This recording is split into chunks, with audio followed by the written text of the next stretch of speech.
Video में हम श्री हित प्रेमानंद जी महाराज के एकांतिक वार्तालाप को सुनेंगे और जानेंगे उनसे जीवन के गूढ़ रहस्य बड़ी ही आसान भाषा में। तो बिना किसी देरी के शुरू करते हैं। जय श्री राधे।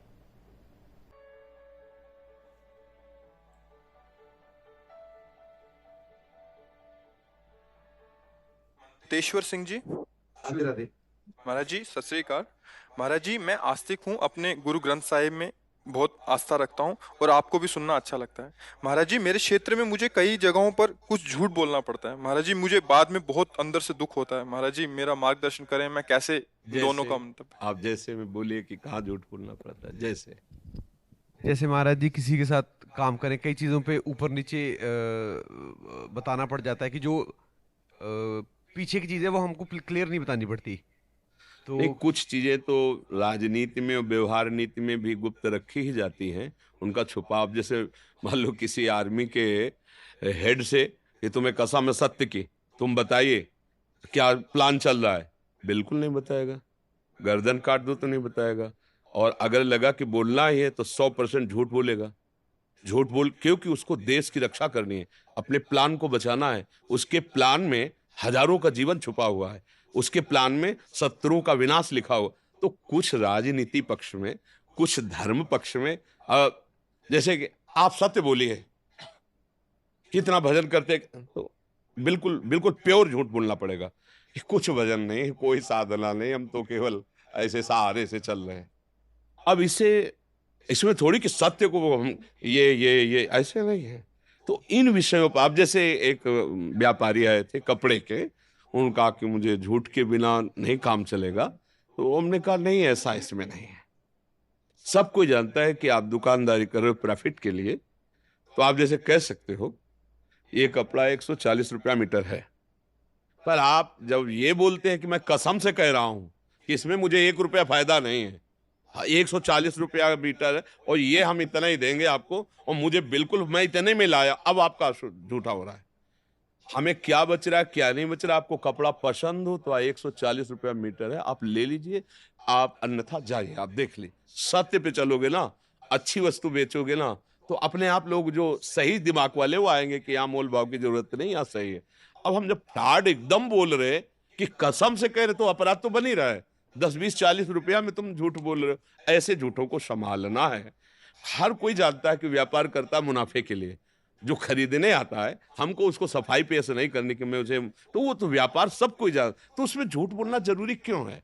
लेकिन राजनीति पक्ष में, धर्म पक्ष में कुछ ऐसी बातें हैं जिनको छुपाना अनिवार्य है। उसमें थोड़ी कि मैं सत्य बोल देना। ये आप देखना, जो झूठ दूसरे को फंसाए, ठगे, दुख दे, उसका नाश हो रहा हो, ऐसा नहीं करना चाहिए। जिस असत्य बोलने से, जिस छुपाव से बहुतों की जान बच रही हो, वो हमारा देश सुरक्षित रहे, हमारा परिवार सुरक्षित रहे, वो झूठ हमारे लिए कोई असत्य नहीं है। समझ पा रहे ना जी। डॉक्टर श्वेता दीवान जी दिल्ली से। महाराज जी राधे राधे। महाराज जी मैं एक डॉक्टर हूँ। महाराज जी मैं अपने व्यवसाय के साथ कैसे प्रभु की भक्ति करूं? महाराज जी क्या माला पूजा पाठ से ही भक्ति संभव है या मन और भजन के बैकग्राउंड सिमरन से भी? देखो, जब आप डॉक्टर हैं तो आपके पास मरीज आएंगे, तो मरीज रूप में भगवान है, पहली भावना करनी। आपने पूछा माला आदि से ही क्या भगवत प्राप्ति होती है क्या? ऐसा नहीं है। माला आदि एक अंग है। माला भजन का एक अंग है, संपूर्ण भजन नहीं है। संपूर्ण भजन ये कि हम जिसका नाम जप कर रहे हैं उसी में हमारा मन पूर्ण रूप से लय हो रहा है। हमें अपनी स्मृति, संसार की स्मृति, भोगों की स्मृति है, तो फिर भजन संपूर्ण नहीं माना जा रहा, वो एक क्रिया हो रही है। भजन का तात्पर्य जिसका भजन करें उसमें लीन होना।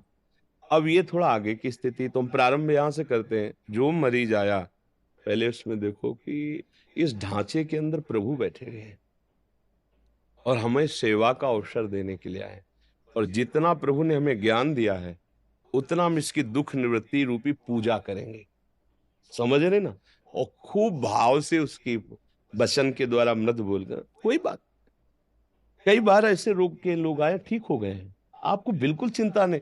उसको पहला साहस वचन के द्वारा, और हम ये जो औषधि देते हैं ना, आप इसे निश्चित आपको आराम मिलेगा। और अंदर से आप भाव कि प्रभु मुझे डॉक्टर का स्वांग दिया है, तो मैं आपके इस मरीज स्वांग की पूजा कर रही हूँ और इसका फल मुझे मिले, कि आपके चरणों में प्रीति हो। और बीच बीच में नाम स्मरण, नाम जप, बस हो जाएगी, इसी से हो जाएगा।